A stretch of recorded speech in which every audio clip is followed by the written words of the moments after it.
Hello, welcome to Do It Yourself channel.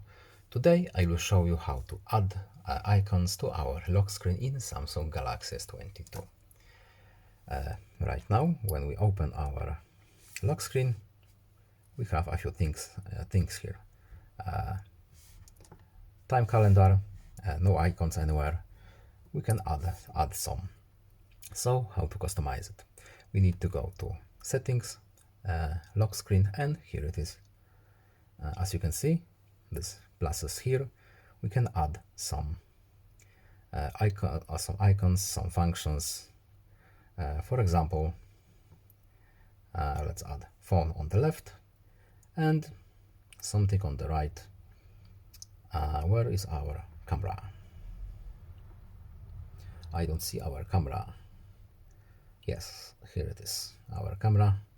And as you can see, this icon will be here. So done. And let's see how our lock screen looks right now. Oh, as you can see, we have these buttons there. So that's it.